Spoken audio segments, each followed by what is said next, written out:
I want you to imagine, just for a second, that you are walking down the street and you see a car crash unfolding in absolute slow motion. Oh, wow. Yeah, that visceral kind of thing you just can't look away from. Exactly. It is Yeah. completely jarring. But then, as you're staring at this disaster, you notice something really strange.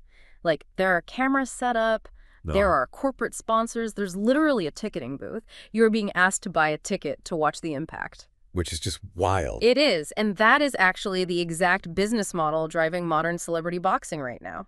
So, welcome to today's deep dive.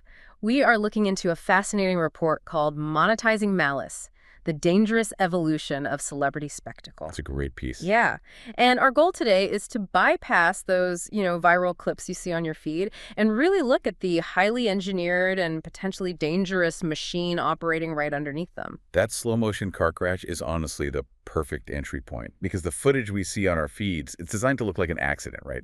Like spontaneous chaos. Yeah, like it just happened organically. Exactly. But the reality outlined in our source material reveals a highly sophisticated financial ecosystem. We're looking at a system that deliberately strips away the prestige of professional combat sports, and it replaces it with the unpredictable and, frankly, often tragic volatility of human instability. Okay, let's unpack this by grounding it in a very specific moment. Yeah. The date is August 15th, 2026. Right around the corner. Exactly. The location is the State Farm Arena down in Atlanta. Now, the event is a boxing match, but the focus of our source material isn't actually the fight itself. Which is telling. Right. It zeroes in on the press conference leading up to it. So the two men at the center of this are Ray J, who is, an R&B veteran, reality TV pioneer, someone whose life has basically been public property for decades, and Orlando Brown, the former Disney child star.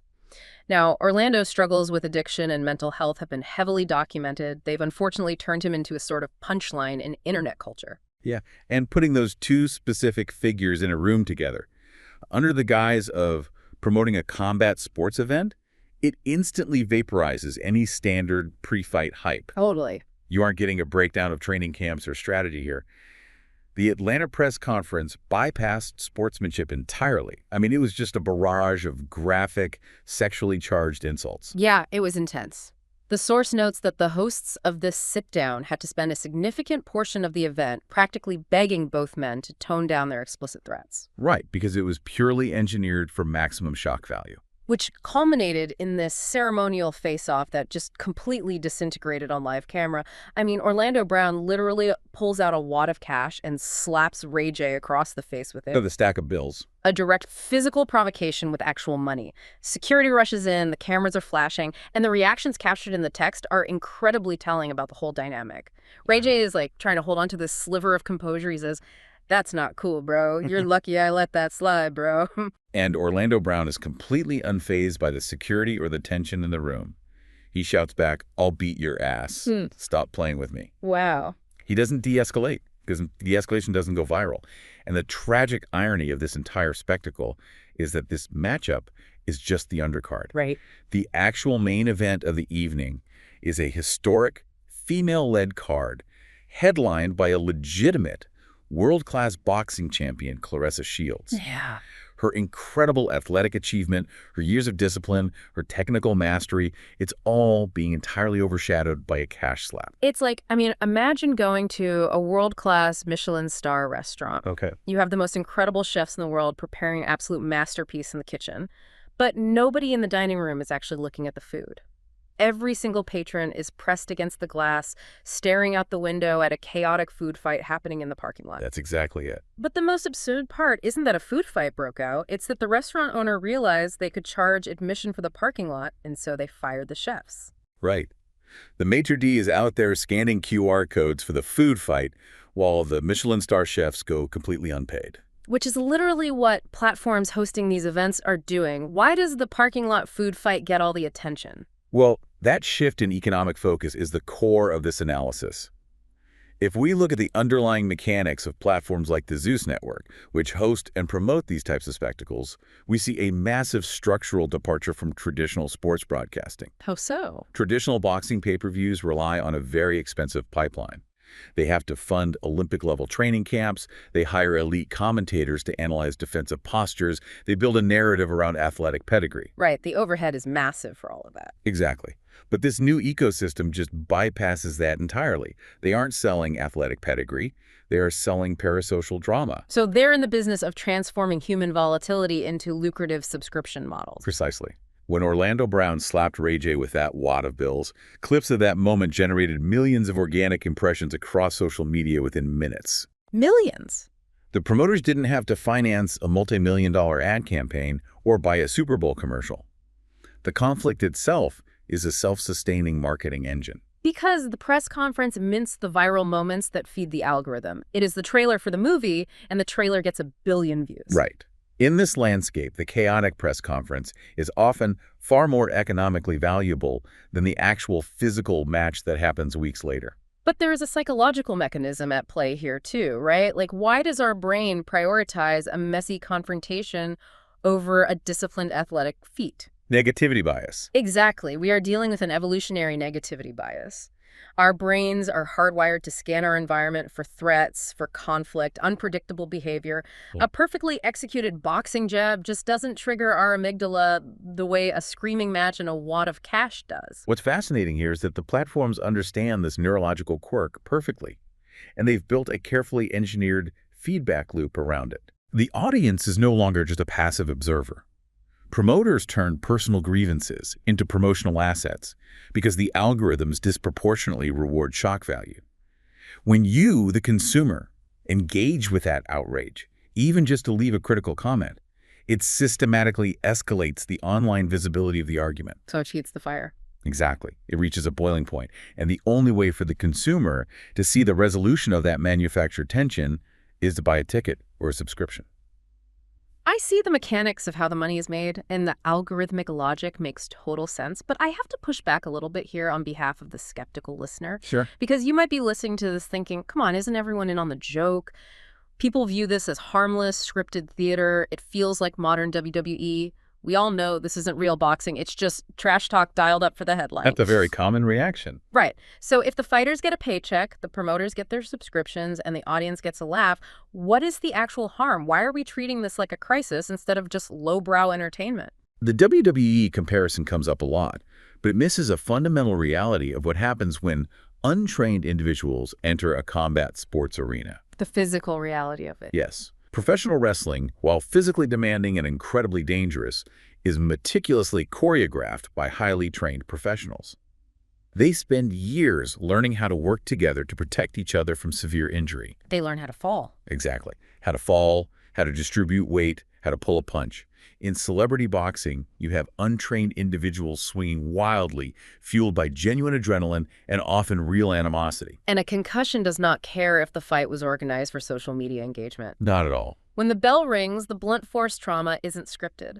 The physical reality hits you whether you are a gold medalist or a reality star. But the danger goes much deeper than just a lack of boxing fundamentals.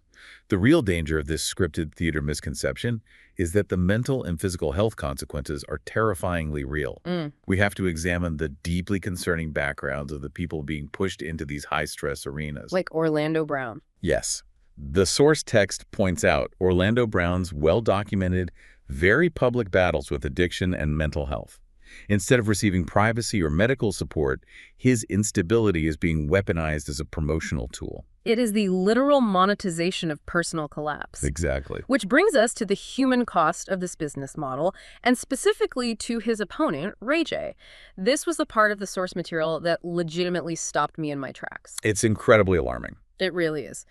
Ray J's own mother, Sonja Norwood, recently revealed that Ray J has been diagnosed with cardiomyopathy. Yeah. And for anyone unfamiliar with the physiology of that, cardiomyopathy is a severe disease of the heart muscle. The heart becomes enlarged or thick or rigid, meaning it is operating at a mere fraction of its normal capacity, and it cannot pump blood effectively. And you have to understand the physiological demands of a boxing match on a healthy heart are extreme. Right, I can't even imagine. Your muscles are screaming for oxygen.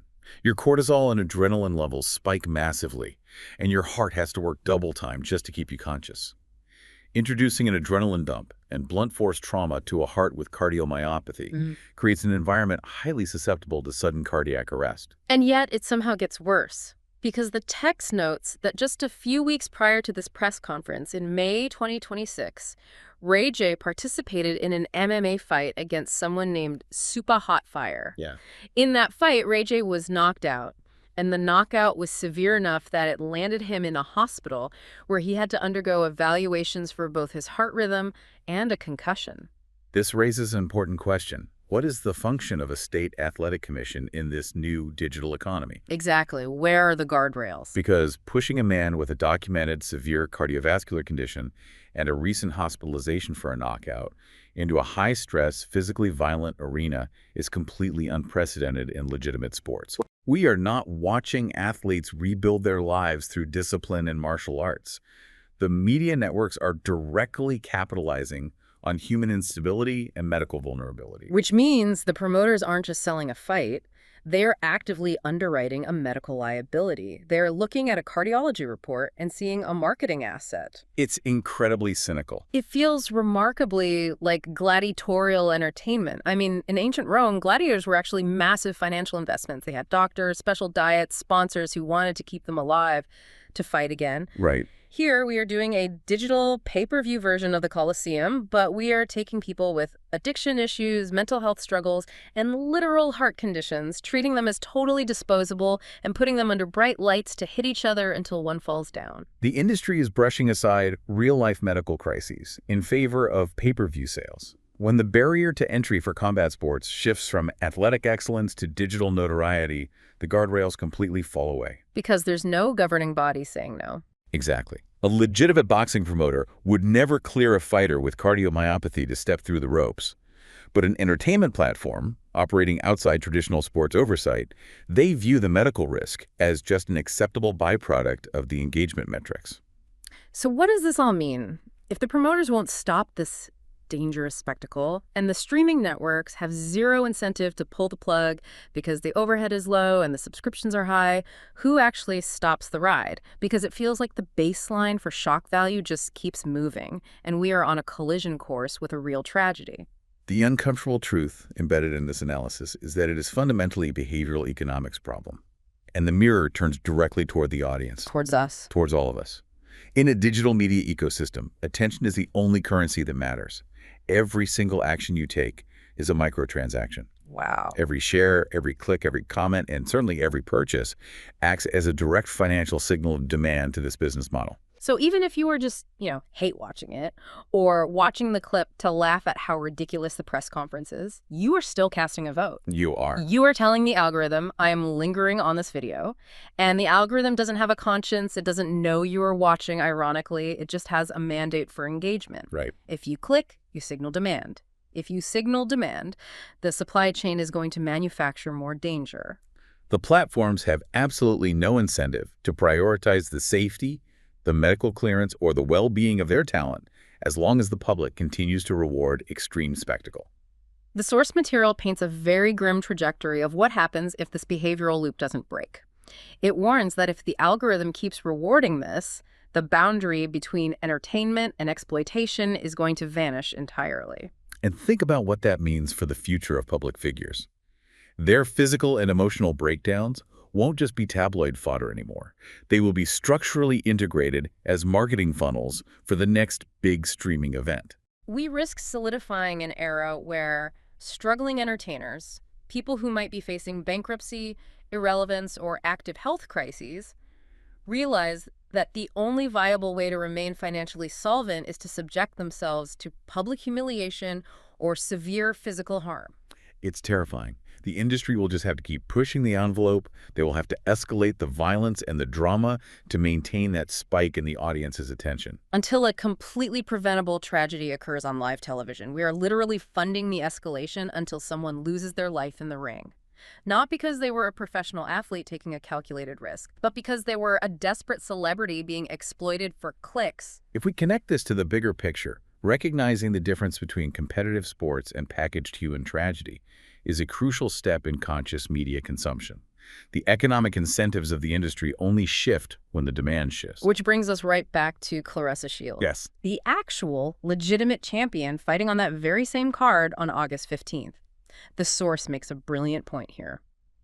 Supporting legitimate athletic achievements reminds the industry that talent, discipline, and training still command economic value. Exactly. The audience has the power to show these networks that excellence is profitable, and that exploitation doesn't have to be the default setting for combat sports. When the metrics demonstrate that viewers prioritize substance, the algorithms will adapt to serve that substance. But until those viewing habits change, the platforms will gladly keep monetizing the drama. That's the reality we're facing. So to summarize what we've unpacked today, the upcoming match on August 15 between Ray J and Orlando Brown matters very little in terms of the scorecard.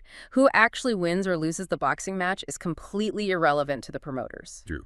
What this event truly represents is a mirror reflecting our collective appetite for digital car crashes and distraction. The business model of the Zeus Network and similar platforms relies entirely on our psychological vulnerability to conflict. The machinery operates seamlessly because it weaponizes our attention against the very people we were watching. Now, here's where it gets really interesting. If you take everything we've talked about today, the algorithm rewarding outrage, the desensitization of the audience to physical danger, the total monetization of a celebrity's medical and mental pain, Right. and you project that into the future, what is the next frontier of this economy? If the audience eventually gets bored of just watching people with heart conditions fight, where does the platform go next to keep those subscriptions active? That's a dark thought. Will we reach a point where streaming platforms introduce interactive features? Like, imagine a live broadcast where you, the audience at home, can live vote on the physical penalties, the weight of the gloves, or the specific rules these vulnerable fighters must endure in the next round. Wow. If they did that, it would fundamentally cross a line. It would turn us from passive enablers of an algorithm into active directors of their physical harm. Are we ready to hold that controller? It is a chilling conclusion to the trajectory we are currently on. And it really strips away any illusion that we are just innocent bystanders. It forces a hard look at the behavioral economics of our own curiosity. It really does. It is something to keep in mind the next time your feed serves you a chaotic clip of someone else's worst moment. Thank you for taking this deep dive with us today. We encourage you to think critically about where you click, what you share, and the kind of spectacle you are funding with your attention. Stay curious, stay thoughtful, and we will catch you on the next deep dive.